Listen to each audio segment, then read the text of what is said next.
John Paul Jones was born on the 6th of July, 1947, in Scotland. His father was a gardener, while his mother was an industrious housewife. Growing up, John never received formal education. From the age of 7, he started going to work with his dad until he found his calling at sea at the age of 13. He soon became an apprentice to a British merchant marine, with whom he had several seafaring adventures. By the time John was 20, he was resolute in his decision to own a vessel and become a wealthy sailor. But in 1773, John's life was troubled and unstable when he accidentally killed a mutinous soldier on the island of Tobago in self-defense. Having considered that he wouldn't be given a fair trial, John fled to the United States. After settling in North America, he moved to Philadelphia to volunteer his services to the newly founded Continental Navy. At the time, the Navy and Marines had just been officially established, which mandated the demand for ship captains and officers. John was appointed as the first lieutenant in the newly converted 24-gun sailing warship. In 1776, when John set sail from the Delaware River, he participated actively in the American Revolutionary War.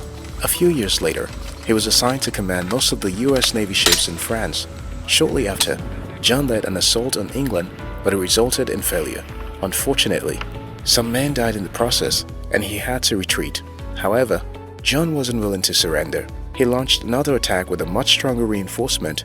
He tossed several grenades into the British ship, causing severe damage to the well-equipped British naval ship. Surprisingly, the British ultimately surrendered. John undoubtedly became an international hero. After the war, he earned himself an international reputation as the courageous U.S. naval captain who marched on to victory against the British. At the time of his death in 1792, he was referred to as the father of American Navy. The power to defeat our adversities is always on the inside of us, but sometimes we tend to fail to recognize this ability to conquer difficulties.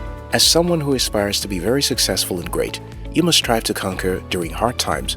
Although you may find yourself in a desperate situation, don't allow your courage to be crushed. You must desire to be a conqueror.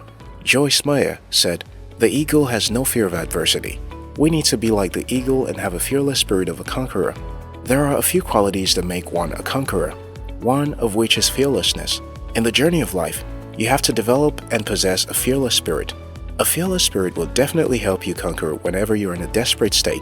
Gautama Buddha said, "A man may conquer 1,000,000 men in battle, but one who conquers himself is indeed the greatest of conquerors."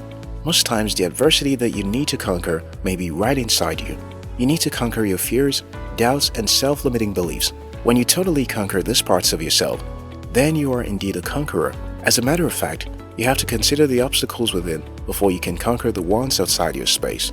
Mike Norton said, "Never be a victim of life, be its conqueror." Don't ever resort to being a victim of life. Don't allow the troubles of this world to overcome you. Instead, become a conqueror. Conquer every obstacle that confronts you.